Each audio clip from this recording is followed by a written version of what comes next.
오늘 하나님께서 주시는 능력, 이 주제를 가지고 우리가 수련회를 시작하고 또 말씀을 가지고 하나님께서 어떤 능력을 우리에게 주시는가 하는 것을 살펴보기를 원합니다. 하나님께서 우리에게 능력을 주시는데 어떤 능력을 주실까 하는 생각을 가지게 되죠. 그런데 어떤 능력을 주시는가도 중요하지만 어떻게 주시고 누구에게 주시는가 하는 것도 우리에게 중요한 문제라고 할 수 있겠습니다. 여러분은 하나님의 능력이 무엇이라고 생각하십니까? 하나님의 능력은 하나님의 은혜라고 말할 수 있습니다. 하나님의 은혜만 하나님의 능력이 아니라 하나님이 우리를 도우심도 하나님의 능력이고 하나님께서 우리를 위하여 역사하시는 것도 하나님의 능력이라고 할 수 있습니다. 어쨌든 하나님께서 하나님의 백성에게 나타내 주시는 것이 하나님의 능력이라고 하는 것입니다. 그러면 하나님께서 하나님의 백성에게 어떻게 나타내 주셨는지, 어떤 도움을 주시고 어떤 은혜를 주시고 어떤 역사를 하셨는가를 오늘 말씀을 통해서 한번 살펴보고자 합니다. 오늘 말씀은 여러분이 너무나 잘 알고 있는 다윗과 골리앗과의 싸움의 내용입니다. 여러분은 이 얘기를 아마 모르는 분이 없을 것이라고 생각합니다.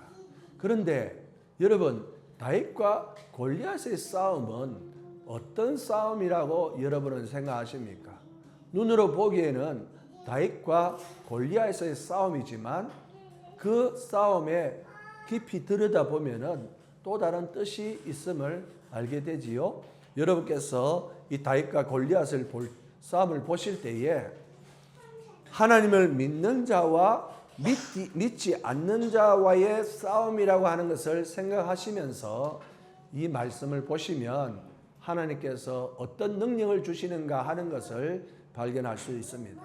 그러니까 여러분이 말씀을 보실 때 하나님을 믿는 자와 믿지 않는 자의 싸움을 어떻게 하시는가를 보면은 하나님이 어떻게 능력을 행하시는가 하는 것을 발견할 수 있다는 거예요. 그런 관점을 가지고 41절부터 한번 묵상해 보도록 하겠습니다. 지금 블레셋 사람이 방패든 사람을 앞세워 다윗에게로 점점 가까이 나아가니라 라고 말씀을 했습니다. 여기서 블레셋 사람은 우리가 알고 있는 골리앗이라고 보면 됩니다. 여러분, 골리앗은 크다고 여러분 아시죠? 그래서 주석을 찾아보니까 골리앗의 키가 약 283cm, 283cm에서 거의 3m 정도 되는 키라고 합니다. 여러분, 보통 사람의 키가 2m가 넘어가도 우리가 위로 쳐다보잖아요. 그런데 거의 3m 같으면 아마 고개를 더 많이 들어야 볼 수 있을 정도의 그 키라고 했습니다. 뿐만 아니라 이 골리앗은 키가 커서 그런지 그가 들고 있는 무기도 엄청난 거예요. 크고 무겁고 날카로운 그런 무기를 가진 사람이 이 골리앗이었습니다. 그런데 이 골리앗이 지금 누구에게로 다가오고 있습니까? 다윗에게로 다가오고 있다라고 말하고 있죠. 여러분, 이 골리앗이 싸움의 상대가 누구라는 겁니까? 지금 같은 장수가 아니고 다윗과 같은 소년이었다는 거예요. 이 시대의 다윗의 나이가 가만히 좀 추측을 해보니까 20살 알로, 그러니까 아직 20살이 되지 않는 아주 청소년의 나이라고 하는 것이죠. 그러니까 이 싸움은 처음부터 3m에 가까운 장군과 어린 소년과의 싸움이라는 거예요. 그런데 여러분께서 생각해 보십시오. 자기가 장군이에요. 싸움을 잘하는, 그리고 키가 크고 덩치도 이렇게 좋은 사람이 왜 애하고 싸우려고 할까요? 참 이상하잖아요. 우리가 보통 같으면 야, 오지 마, 너는 싸울 수 없어 하고 이렇게 돌려버릴 것 같기도 한데 이 골리앗은 그 다윗을 향하여 지금 다가오고 있다는 겁니다. 싸우려고 하고 있다는 것이죠. 이 싸움은 처음부터 공정한 싸움이 아니라고 하는 것을 누구나 알 수 있습니다. 그러니까 싸움이 될 만한 싸움이 아니고 처음부터 이 싸움은 불합리하고 불공정한 싸움이라는 것을 알 수 있다는 거예요. 그 말은 누가 봐도 이 싸움은 벌써 결과가 나오는 싸움이라는 것을 알고 있는 것이죠. 그래서 이 골리앗이 그런 다윗을 싸우고 이기기 위하여 나오고 있다고 그랬습니다. 그런데 이걸 보면은 저는 어떤 생각이 드느냐면 우리 세상하고 참 비슷하다는 생각을 가지는 거예요. 세상은 어떻게 싸움을 시작합니까? 약육강식의 싸움을 하고 있죠. 강한 자만이 살아남습니다. 자기가 살려면 약한 자를 밟고 올라가잖아요. 그래서 힘센 사람, 뭘 가진 사람, 대단한 사람이 힘이 약한 사람을 거의 죽여버리잖아요. 그 사람을 눌러버립니다. 그리고 자기가 높은 곳에 서려고 하는, 그러니까 지금 이 골리앗과 다윗의 싸움은 어찌 보면 우리가 사는 이 세상의 약육강식 같은 그런 세상을 비유해서 우리가 생각해 볼 수 있지 않는가라는 생각이 든다는 겁니다. 그러면 누가 골리앗이고 누가 다윗인가? 여러분은 골리앗입니까? 여러분은 다윗입니까?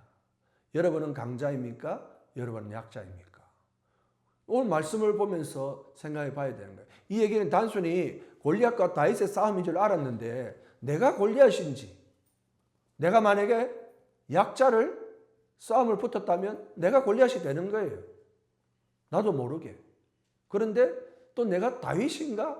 나는 늘 이렇게 약자로서 늘 이렇게 불합리한 그런 일만 당하는가라고 생각할 수 있지 않겠습니까? 아무튼 이 싸움은 진지하게 이렇게 시작되고 있다는 것을 우리가 좀 바라봐야 될 것 같아요. 그 다음 구절에 보니까 그 블레셋 사람이 둘러보다가 다윗을 보고 업신여겼다 그랬어요. 그리고 이는 그가 젊고 붉고 용모가 아름다우니라 그랬습니다. 이제 골리앗이 다윗을 점점 가까이 보니까 이 다윗이 너무 어리거든요. 그러니까 업신여겼다 그랬어요. 우리가 싸우려다가 이 상대방이 너무 어리거나 너무 이렇게 약하게 보면 어떤 마음을 가져야 돼요? 긍휼히 여기는 마음을 가져야 되잖아요. 아이고 너가 왜 나왔어? 너는 가 이렇게 해야 되는데 이 골리앗은 오히려 그 다윗이 어리고 그런 모습을 보면서 어떤 생각을 했다는 겁니까? 이야 요놈 내가 확실하게 이길 수 있겠구나 라고 미리 판단을 해버린 겁니다. 그래서 업신여김을 했다라고 말씀을 기억하고 있죠. 골리앗은 사람을 무엇으로 판단하고 있습니까? 외모로 판단하는 것이죠. 사람을 볼 때 벌써 외모로 그 사람을 판단하고 그 사람이 나하고 상대가 되는지 안 되는지를 결정해 버리는 것입니다. 여러분, 이 사람이 이런 결정을 내리는 기준과 근거가 무엇입니까? 바로 자기 자신이에요. 자기 자신의 관점에서 외모를 판단합니다. 그리고 내가 저 사람을 이길 수 있겠다. 저 사람은 약자거나 저 애는 어리구나 라고 판단을 해버리는 것이죠. 그래서 이 사람의 이것만 보더라도 이 사람 속에는 누가 없다는 것을 알 수 있습니까? 하나님이 없다는 것을 알 수 있다는 거예요. 그래서 제가 처음에 말씀드린 게 뭐예요? 골리앗과 다윗의 싸움은 하나님을 믿는 자와 믿지 않는 자와의 싸움이라 그랬는데 믿지 않는 자들은 모든 걸 매사에 이렇게 바라보고 있다는 거예요. 긍휼히 여길 것이 아니라 오히려 자기가 더 이길 수 있다. 더 얕잡아보고 업신여기고 자기 기준에서 모든 것을 판단해 버리는 것을 알 수 있는 것이죠. 이것이 하나님을 섬기지 않는 자와 않는 자의 차이라고 볼 수 있는 것이죠. 우리가 만약에 하나님을 믿는 자, 하나님을 섬기는 자 같으면 하나님 앞에 묻고 하나님을 의지했겠죠. 그러나 이 골리앗은 자기의 힘을 의지하고 자기가 갖고 있는 그 능력을 가지고 다윗을 무시하면서 그를 이길 수 있다라고 미리 판단을 해버린 것입니다. 그런데 사람의 판단이 항상 옳을까요? 우리의 판단이 언제나 맞을까요? 그런데 골리앗은 자신의 판단이 맞다라고 100% 확신하는 겁니다. 그래서 뭐 했다고 그랬습니까? 업신여겼다고 그러는 거예요. 그리고 다윗의 용모가 붉고 용모가 아름다웠다라고 이렇게 기록했는데, 이 골리앗이 다윗의 이 모습을 보면서 그는 아무것도 할 수 없다라고 생각했기 때문에 그는 다윗을 무방비한 상태라고 생각을 하는 것과 똑같은 것이죠. 그러니까 자기는 지금 다윗을 이겼다라고 생각하는 어리석음을 말을 하는 거예요. 그러니까 하나님 없이 자기 기준, 자기 판단으로 사람을 판단하고 이렇게 하는 사람들은 반드시 나타나는 특징이 있습니다. 그게 바로 어리석음이에요. 항상 어리석게 판단하고 그 어리석음 때문에 자신을 망치는 것을 우리가 볼 수 있는 거예요. 그런데 이 골리앗이 하나님이 없는 자이기 때문에 이러한 일들을 계속 하고 있다는 것을 우리가 알 수 있겠죠. 그래서 이 싸움이 계속 골리앗이 계속 밀어붙이는 상황이고, 이 다윗은 불리한 상황으로 놓여 있다는 것을 볼 수 있습니다. 그런데 43절에 보니까 블레셋 사람이 다윗에게 이르되 내가 나를 개로 여기고 막대기를 가지고 내게 나왔느냐 하고 그의 신들의 이름으로 다윗을 저주하였다. 이 골리앗이 스스로 말하기를 자기를 개로 여기느냐라고 말을 하고 있죠. 그게 뭡니까? 치욕적인 용어를 사용해 가면서 다윗을 기를 죽이려고 하는 것을 볼 수 있습니다. 세상 사람들이 믿는 사람들을 또는 자기보다 약한 사람들을 괴롭히고 이기려고 할 때 주로 쓰는 게 언어입니다. 언어. 아주 언어를 통해서 상대방을 제압을 하려고 그렇게 많이 하지요. 그러니까 이 골리앗도 바로 그와 같이 다윗에게 기를 죽이려고 하고 있는 것이죠. 그런데 막대기를 가지고 내게 나왔느냐라고 생각하는 것은 막대기를 무기라고 생각하지 않는다는 겁니다. 그런데 다윗에게는 이게 무기일까요? 무기가 아닐까요? 무기예요. 그런데 아예 무기로 생각지 않는다는 겁니다. 그래서 이 골리앗이라는 사람은 계속해서 자신의 어리석음과 무지함을 나타내고 있죠. 그래서 결론적으로 44절에 자기가 이렇게 다윗에게 얘기합니다. 그 블레셋 사람이 다윗에게 이르되 내게로 오라. 내가 내 살을 공중의 새들과 들짐승들에게 주리라 하는지라. 이 골리앗은 다윗과의 싸움에서 벌써 이겼기 때문에 다윗에게 와서 너가 이렇게 될 것이다 라고 얘기를 다 해주고 있는 것이죠. 그래서 이 골리앗은 싸움의 마지막을 보고 다윗에게 오라고 얘기를 했습니다. 이 마지막 말이 굉장히 중요한데, 이 마지막 말을 듣는 사람이 다윗만 들었을까요?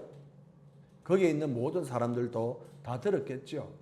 그러면 구경하는 사람들은 어떤 생각을 합니까? 골리앗이 이겼다라고 그들도 결정을 내립니다. 그게 문제예요. 왜냐? 사람들은 힘센 사람 편에 서서 모든 것이 그렇게 될 것이라고 판단을 하고 있는 것입니다. 그런데 이게 안 믿는 사람도 그래 하지만 믿는 사람들도 이런 경향이 있다는 거예요. 왜냐? 이 싸움을 구경하는 사람들은 누구입니까? 지금 이스라엘 사람들이에요. 골리앗과 다윗만 싸우는 게 아니라 이 다윗이 나간 그 이스라엘 군대와 이스라엘 왕인 사울 왕까지 다 보고 있다는 거예요. 그러니까 골리앗과 다윗의 싸움이지만 실제로는 이것을 지켜보는 사람들은 다 하나님의 백성들이죠. 그런데 그들조차도 이제 싸움은 끝났다고 생각하는 거죠. 힘센 사람이 이길 것이라고 생각을 하고 있다는 거예요. 그러니까 골리앗뿐만 아니라 여기 있는 모든 사람들도 이 싸움은 결정이 났다라고 생각하는 것이죠. 교회 안에서 이런 일이 있을 때 참 어려움이 많이 있습니다. 모두가 안 된다, 끝났다, 할 수 없다라고 생각될 수 그런 순간이 있지 않습니까? 바로 지금 그와 같은 상황이 아닐까 그런 생각을 합니다.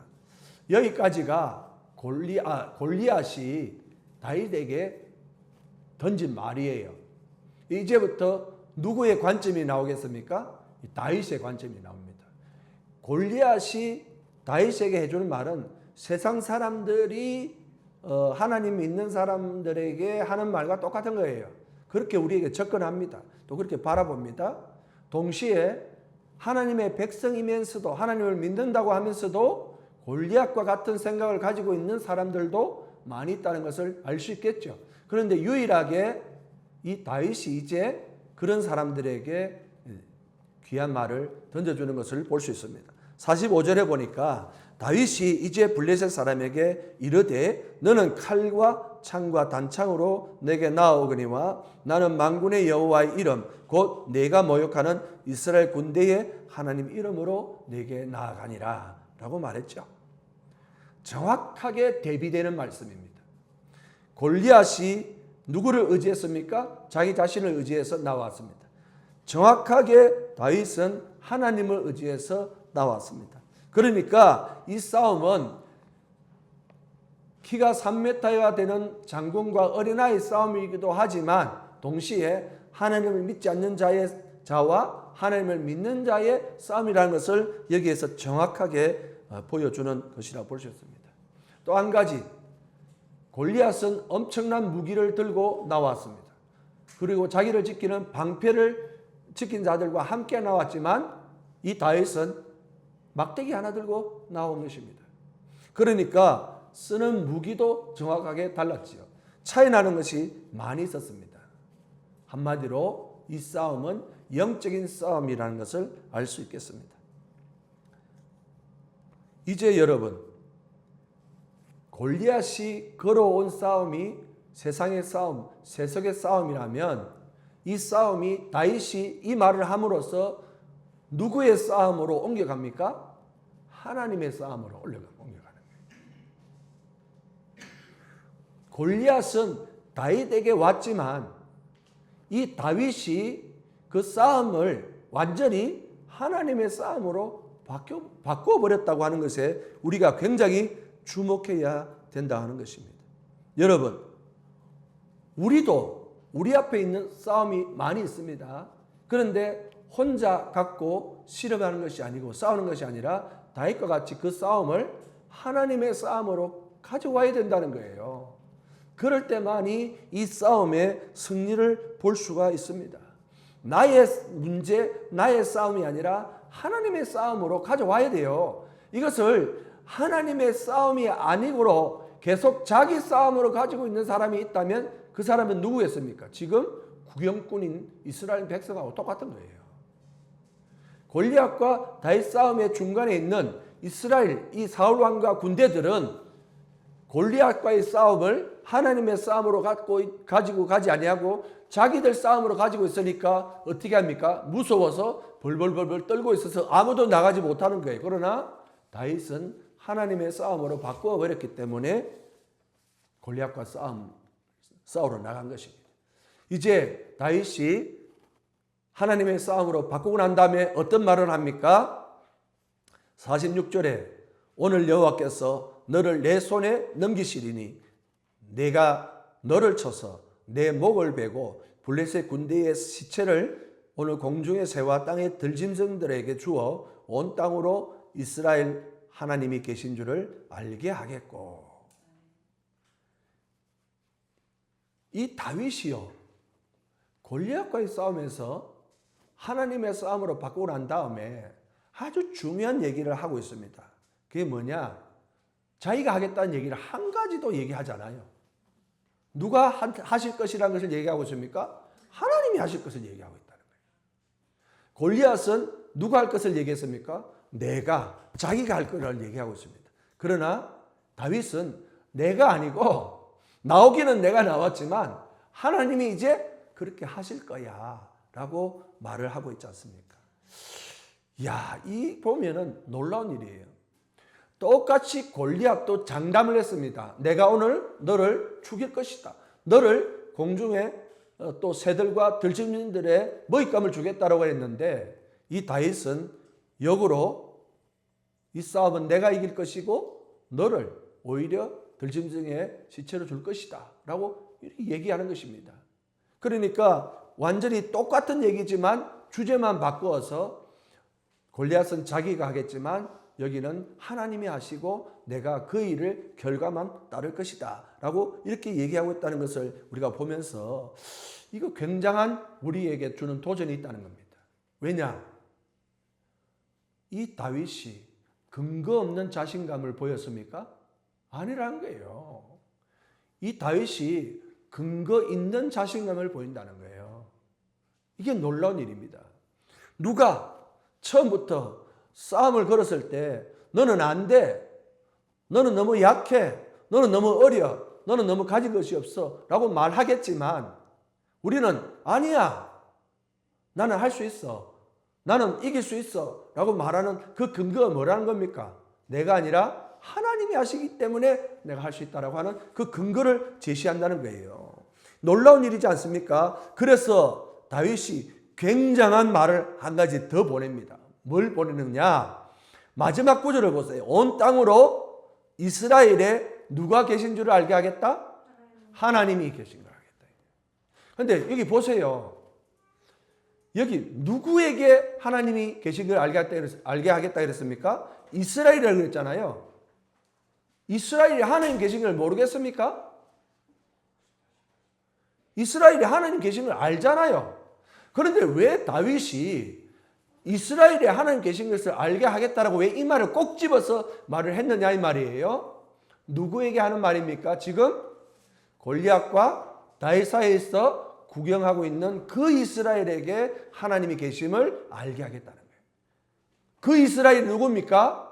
골리앗이 이길 줄 알고 그렇게 골리앗 편을 들었던 사람이에요. 그런데 그들은 누구를 섬기는 사람이에요? 하나님을 섬기는 사람이에요. 그러면 하나님을 섬기는 사람인데 골리앗이 이길 거라고 생각하는 사람은 하나님이 있는 것입니까? 없는 것입니까? 하나님 없는 거하고 똑같은 거예요. 하나님을 믿는다고 그러면서도 하나님의 백성이라고 그러면서도 그들의 하나님이 계시지 않습니다. 그래서 이 싸움은 골리앗이 이길 것이라고 생각하는 거예요. 세상 사람들처럼 생각합니다. 그들에게 과연 하나님이 계실까요? 아니라는 거예요. 그래서 다윗이 내가 이 싸움을 하지만 하나님이 다 하실 거야. 그러나 중요한 거 잘 들어. 이 싸움의 궁극적인 목적이 뭐라는 거예요? 왜 이 싸움을 하려는 것입니까? 구경꾼 하고 있는 잘 보라. 하나님이 계심을 너희들로 알게 하겠다는 겁니다. 여기서 중요한 게 뭡니까? 이 싸움을 이기고 지고의 문제가 아니라는 거예요. 다윗의 싸움의 목적은 무엇입니까? 하나님을 드러내는 것이에요. 하나님을 알게 하는 것입니다. 누구에게? 하나님을 믿는다고 하면서도 믿지 못하고 있는 자들에게. 하나님을 믿는다고 하면서도 세상 편들고 있는 골리앗을 편을 들고 있는 그들에게 하나님이 계심을 알게 하겠다라고 말하고 있는 것입니다. 우리가 다윗입니까? 그러면 어떻게 됩니까? 우리 교인들에게 믿는 사람들에게 어떻게 해야 됩니까? 하나님이 살아계심을 그들로 알게 하는 역할이 우리에게 주어진다는 것이에요. 너무나 중요한 것입니다. 싸움에 매몰되지 않습니다. 이 싸움의 궁극적인 목적이 뭐라는 겁니까? 이기려는 게 목적이 아니고 뭐예요? 하나님이 계심을 알려주려고 하는 것이 이 다윗의 싸움의 목적이라는 거예요. 내가 저 3m 되는 사람 무찔러서 이기면서 봤지? 내 능력이 이렇게 대단한 사람이야. 그걸 말하려는 게 아니고 하나님이 살아계심을, 하나님이 함께 하심을 믿는 사람들에게, 이스라엘 백성들에게 알려주려고 하는 것입니다. 우리들도 교회 다니면서 신앙생활 하면서 하나님을 믿는다고 하면서도 우리가 다윗인지 아니면 여기서 구경하면서 벌벌 떨고 골리앗이 이길 것이야 라고 생각하는 그런 사람인지 잘 생각해봐야 되는 거예요. 우리가 다윗이라면 우리는 승리를 확실할 수 있는 거예요. 하나님이 도와주실 것이기 때문에. 그런데 하나님 도와줘서 내가 이겼다라고 말하려는 게 아니고, 예? 하나님이 살아계심을 드러내려고 하는, 여기에 정말 중요한 메시지가 들어있다는 거예요. 또 한 가지, 그 사람들에게만 하나님의 살아계심을 알리려고 할까요? 그 다음 구절에 다윗이 또 한 가지 중요한 목적을 얘기합니다. 또 여호와의 구원하심이 칼과 창에 있지 아니함을 누구에게? 이 무리에게 알게 하리라. 이 무리는 누굽니까? 블레셋 사람들이에요.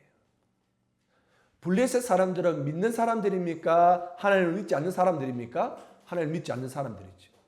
그러니까 다윗은 이 싸움을 통해서 두 가지 목적이 있었습니다. 하나는 믿지만 믿지 못하는 사람들에게, 또 한 가지 하나는 아직도 하나님을 모르는 사람들에게 이 전쟁에서 하나님께서 이기게 하시고 그 하나님을 너희들에게 내가 드러내려고 하는 것이다 라고 말하는 것입니다. 자, 이 블레셋 사람들에게 신이 있었을까요? 없었을까요? 신이 있었습니다. 그런데 유일의 신은 누구라는 겁니까? 여호와 하나님이라는 것이죠. 그것을 그들에게 알게 하려고 하는 것이라는 거예요. 그러니까 두 가지의 중요한 목적을 가지고 있는 것이죠. 하나는 믿으면서도 제대로 하나님을 알지 못하고 하나님을 믿지 않는 자들에게 하나님을 드러내고, 또 하나는 다른 신을 섬기고 하나님을 믿지 않는 자들에게 이 하나님의 존재를 분명하게 나타내서 유일한 하나님은 하나님 한 분이시다라고 하는 것을 나타내려고 한다는 것입니다. 여러분, 우리의 신앙생활에 있어서 중요한 목적이 바로 그런 것입니다. 하나님의 영광을 드러내는 것이죠. 교회를 왜 나오십니까? 라고 물어볼 때, 오늘 새벽 기도에도 제가 그 말씀 드렸는데, 마음에 수양차 나왔습니다. 교회 오면은 너무 좋기 때문에 그냥 왔습니다. 그럴 수도 있겠죠. 그러나 그 사람은 궁극적으로 누구를 발견하지 못합니까? 살아계신 하나님을 발견하지 못하는 것입니다. 그런데 우리의 역할은 무엇입니까? 그런 자들에게 살아계신 하나님, 우리를 도우시는 하나님, 그 하나님을 우리가 드러내야 되는 그 목적이, 우리가 신앙을 가지고 우리가 교회를 다니는 목적이 있다는 것을 알려줘야 될 의무가 있다는 것입니다.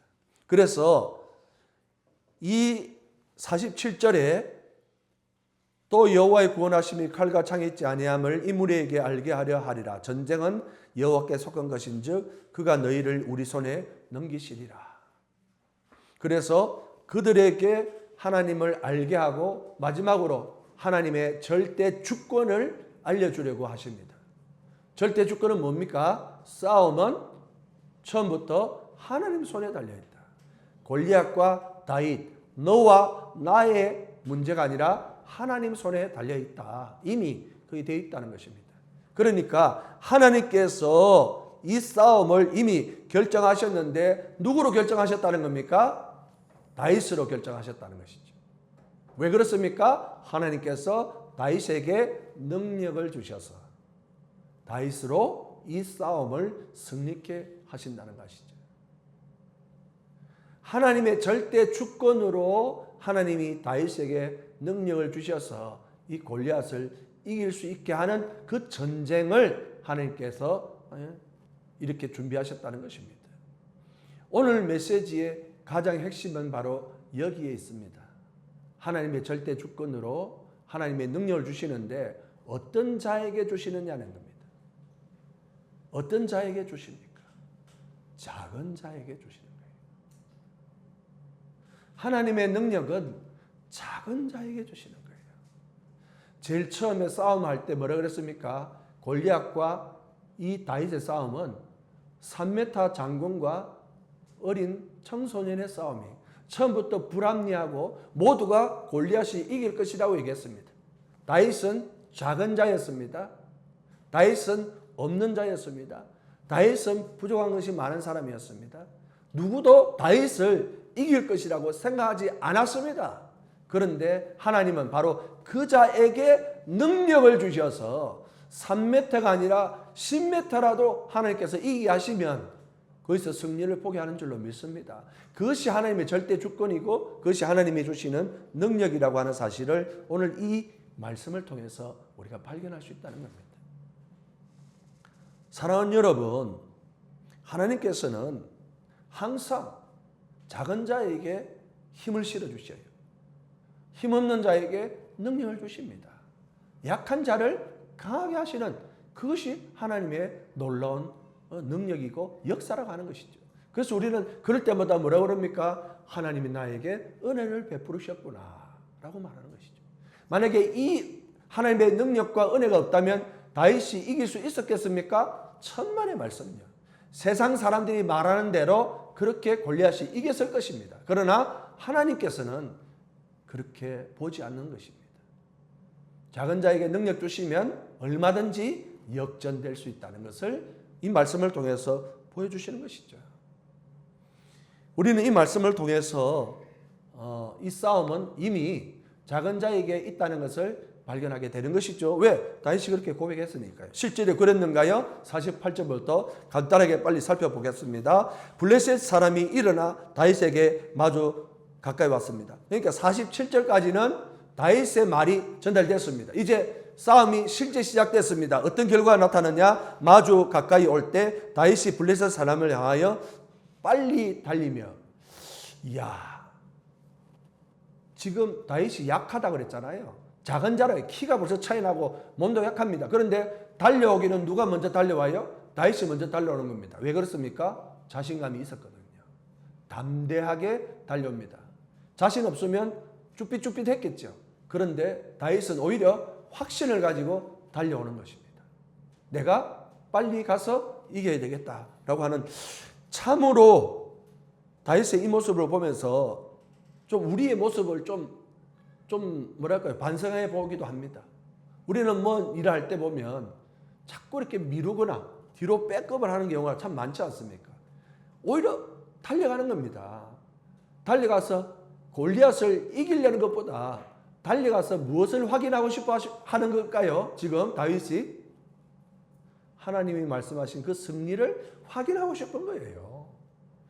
다윗은 골리앗을 이기는 것보다도 하나님이 나와 함께 계셔. 그러니까 내가 빨리 가서 그걸 좀 빨리 확인을 했으면 좋겠다. 그런 마음으로 달려가는 거잖아요.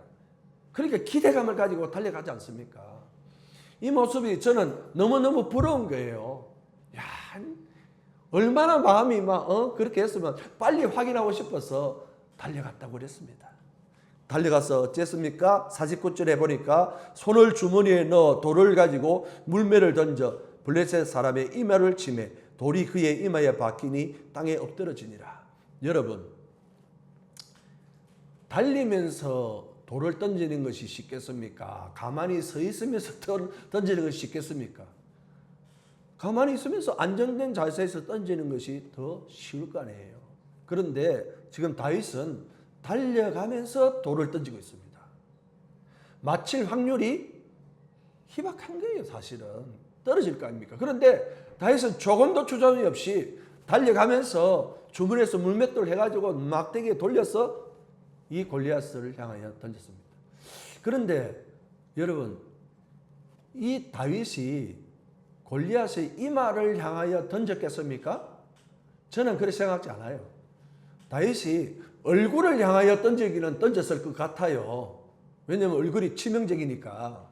그렇죠? 다른 데는 갑옷을 입고 막 이랬으니까 팔을 예를 들어 뭐 다쳤다 하더라도 팔 정도야 또 옮길 수 있는데, 그래서 다윗이 얼굴을 향하여 던졌을 것 같은데 기가 막히죠? 그 돌이 어디에 맞았다는 거예요? 정확하게 이마에 맞았다는 것입니다. 다윗이 한 것입니까? 하나님이 하신 것이죠. 그런데 다윗이 그것을 알고 있었다는 거예요. 나는 그게 그 기가 막힌 거죠. 자기가 대충 얼굴 쪽으로 던져도 하나님께서 이마에 맞추실 것이라는 것을 저는 확신했다고 생각합니다. 그래서 그가 이 골리앗을 넘어뜨릴 수 있었고 쓰러뜨려서 그를 죽일 수 있었다고 생각하는 것이죠.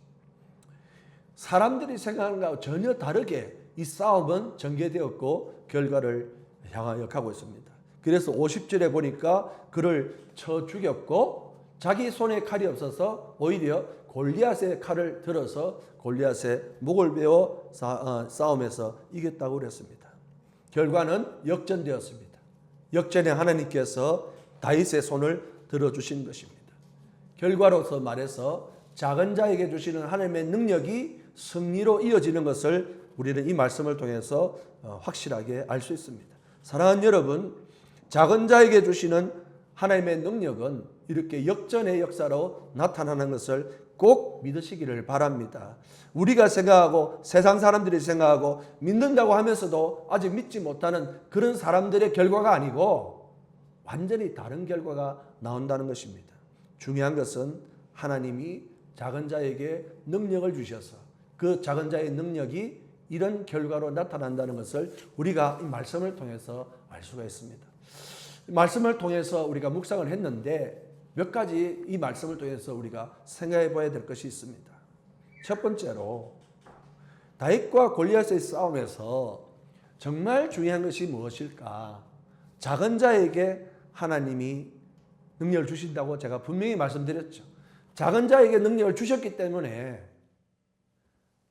이 다윗이, 어린 다윗이 골리앗을 이겼는데, 여기서 여러분 이 말씀만 생각하면 우리가 조금 놓치는 게 있습니다. 그게 뭐냐? 누가 작은 자이냐 하는 겁니다. 누가 작은 자일까요? 그렇잖아요. 작은 자에게 능력을 주셔서 골리앗을 무찔렀는데 누가 다윗이고 누가 작은 자이냐는 겁니다. 여러분이 골리앗인지 여러분이 다윗인지 여러분이 작은 자인지 어떻게 아느냐는 거예요. 그것이 사실은 오늘 말씀에 있어서 핵심이라는 것입니다. 누가 작은 자입니까? 우리 권사님 비슷하게 얘기하셨어요. 하나님을 믿는 사람. 네, 그렇습니다. 좀 더 정확하게 말하면 누가 작은 자이냐? 하나님 편에 선 자가 작은 자예요.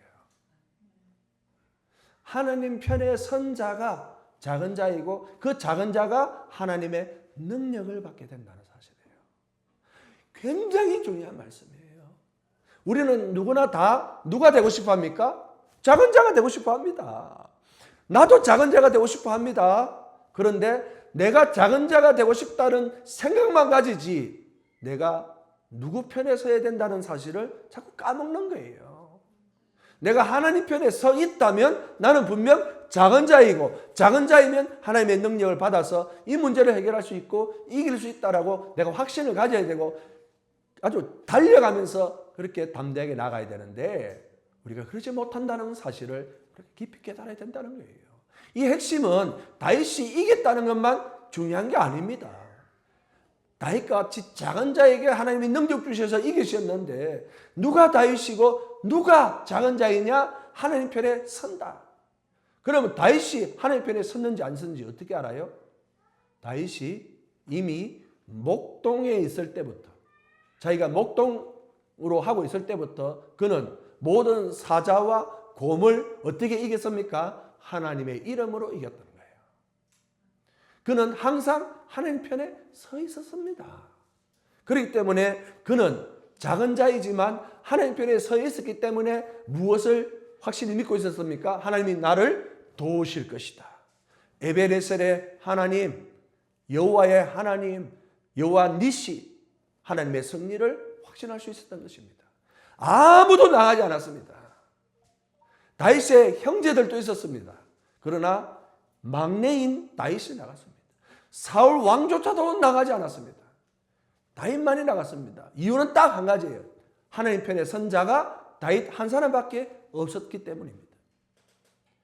거기에 많은 자가 작은 자가 아니었어요. 딱 한 사람만 작은 자였는데 그 한 사람이 하나님 편에 선 사람에 유일했다는 겁니다. 이거 굉장히 중요한 말씀이잖아요. 사람이 그렇게 많은데 어떻게 한 사람만이 하나님 편에 선 자라고 말을 할 수 있겠느냐. 그러나 현실은 그렇다는 것입니다. 여러분, 교회에 숫자가 많이 있다고 하나님 편에 선 자가 많을까요? 오늘 말씀을 보면 누가 그를 확신할 수 있겠습니까? 교회가 크다고 큰 일을 할 수 있다? 누가 그렇게 말할 수 있겠습니까? 중요한 것은 크고 작고 숫자가 많고 적음에 있지 않다는 것입니다. 또 힘이 세냐 약하냐의 문제도 있지 않습니다. 오직 하나님 편에 서 있느냐가 작은 자가 되고 그 작은 자가 하나님의 능력을 받게 되는 겁니다. 그러면 작은 자가 왜 하나님 편에 서게 될까요? 작은 자는 하나님 편에 설 수밖에 없어요. 왜냐? 작은 자가 하나님 편에 서지 않으면 그는 평생 작은 자가 되기 때문에 그렇습니다. 약한 자가 하나님 편에 서지 않으면 평생 약한 자가 되는 거예요. 그런데 약한 자는 누구를 찾게 되어 있다? 하나님을 찾게 되는 거예요. 하나님을 찾아서 하나님 편에 서 있어야 돼요. 약한 자가 하나님을 찾았는데 하나님 편에 서 있지 않는다는 건 제일 어리석은 사람이에요. 하나님과 함께 있으면서 하나님을 찾지 않는다는 건 말이 안 되는 거잖아요. 이스라엘 백성이 그랬기 때문에 다윗이 얘기를 했던 것입니다. 두 번째, 하나님의 편자가 작은 자가 되고 그 작은 자가 하나님의 능력을 받는다고 말했는데, 두 번째, 하나님께서 작은 자에게 능력을 주시면서 또 하나 우리에게 주시는 게 있는데, 그건 뭐냐? 목적이 분명할 때 하나님의 능력이 나타난다는 거예요. 이거는 옛날에 하나님이 원하는 기도할 때 한나의 기도 때도 제가 말씀을 드린 적이 있는데, 다윗이 싸움의 목적이 뭐였죠? 하나님을 드러내는 것이었습니다. 다윗의 싸움의 목적은 하나님의 영광을 위한 목적이었다는 것이죠. 목적이 분명할 때 하나님께서는 거기에 능력을 실어주시는 거죠. 왜? 너의 싸움이 아니라 나의 싸움이라 그랬잖아요. 그러니까 하나님께서 내 싸움이면 내가 당연히 능력을 줘야지. 그래서 하나님께서 그 영광을 통해서 그 싸움을 통해서 영광을 받으시는 것이죠. 그래서 누구에게 얘기합니까?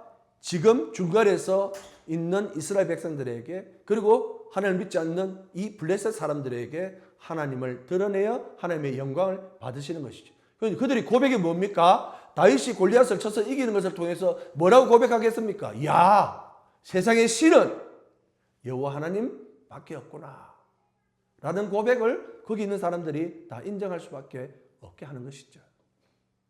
너무나도 귀중한 이 사실을 통해서 우리가 작은 자에게 주시는 능력이 반드시 하나님의 영광을 위한 것이어야 된다는 이것을 기억할 수 있기를 바랍니다.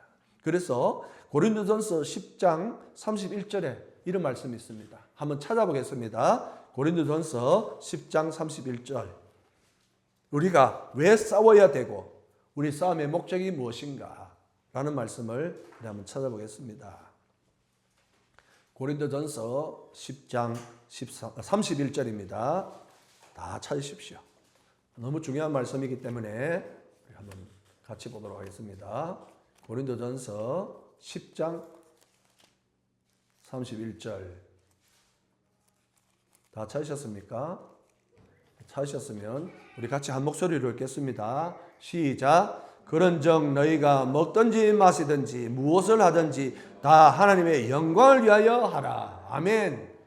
먹든지 마시든지 무엇을 하든지 무엇을 위하여? 하나님의 영광을 위하여 하라라고 분명히 말하고 있죠.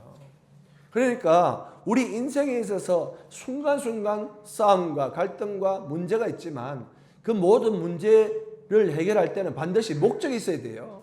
그 목적이 뭐라는 겁니까? 하나님 영광을 위하여 내가 이 싸움을 하겠습니다. 나는 비록 약하고 나는 비록 작은 자이지만 내가 이것을 통하여 내가 싸워 이겼다. 내가 이런 사람이야. 그게 아니라 나를 통하여 이기게 하신 그 하나님을 내가 영광을 올려드리고 드러내겠습니다. 라고 하는 것이 있을 때 능력이 나타난다는 것입니다. 그런데 제가 오늘 새벽에도 그 얘기 또 나오는데, 많은 사람들이 하나님의 능력을 주시잖아요. 또는 하나님이 계심을 아는데도 자꾸 무엇을 드러내려고 합니까? 하나님의 영광 대신에 자기의 영광을 자꾸 드러내려고 한다는 거예요. 마음속에 하나님의 영광이 아니고 하나님의 영광 요만큼, 내 영광도 요만큼 하는 이런 것들이 우리들 마음속에 있다는 거예요.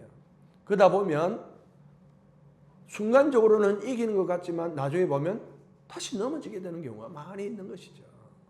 그러니까 먹든지 마시든지 무엇을 하든지 하나님의 영광을 위하게 하면은 하나님께서 오히려 그 작은 자에게 힘을 주시고 그 자를 높여서 그 자도 영광받게 하시는 그런 역사가 있다는 것을 우리가 알 수 있습니다. 여러분 이 사실을 꼭 기억하시고 신앙생활 할 때 이런 것들을 꼭 체험할 수 있기를 바랍니다. 체험하셔서 다윗과 같은 고백을 할 수 있기를 간절히 축원합니다. 그래서 사도행전 13장 22절에 보면요. 하나님께서 다윗을 평가하신 한 문장이 나옵니다. 사도행전 13장 22절에 보면은 다윗을 어떻게 평가했느냐? 기가 막힌 말씀하셨어요. 다윗은 내 마음에 뭐 하는 사람이랬어요? 합한 사람이랬어요. 야, 다윗은 정말 내 마음에 쏙 들어. 다윗은 정말 내 마음에 완전히 내 마음에 드는 그런 사람이야. 라고 하나님께서 인정을 하셨다고 하는 겁니다. 참 성경에 많은 인물들이 나오지만은 다윗같이 이렇게 하나님께 평가받는 사람이 다윗 외에 또 누가 있을까 하는 생각을 가지게 됩니다. 오늘 이 말씀을 보면은 우리도 참 아무개 집사, 아무개 권사, 아무개 목사, 아무개 장로, 참 너는 정말 내 마음에 쏙 들어. 내 마음에 합한 사람이야. 어떻게 그런 너는 내 마음을 그리 잘 아냐? 내 편에 서서 어떻게든 나의 영광을 위해서 하는 너를 보니까 내가 너를 도와주지 않고는 내가 견딜 수 없겠다라고 하는 그런 하나님의 그 인정이 우리 가운데 있기를 간절히 소원합니다. 오늘 말씀을 통해서 제가 다시 한 번 더 드리고 싶은 말씀은 우리가 하나님께서 주시는 이 놀라운 능력을 남의 얘기 또는 말로만 듣지 말고 나에게 주시는 말씀이라는 것도 꼭 기억하셔서 여러분 가운데에도 우리 거룩한 장로교회 안에서도 이런 작은 자의 능력이 나타나기를 정말 소원합니다. 여기에는 그 어떤 조건도 필요 없어요. 하나님께 주시는 이 놀라운 능력이 우리 가운데 나타나지 말라는 법이 없습니다. 특별히 누구에게 있는 게 아니라 누구든지 다 가능하죠. 다만 하나님 편에 서서 하나님의 영광을 드러낼 때에 이런 능력이 우리 가운데 나타나서 우리 교회와 우리 가정과 내 삶이 다윗과 같이 인정받고 또 모든 사람들에게 하나님을 드러낼 수 있는 그런 성도들이 될 수 있기를 주의 이름으로 다시 한번 간절히 축원드립니다.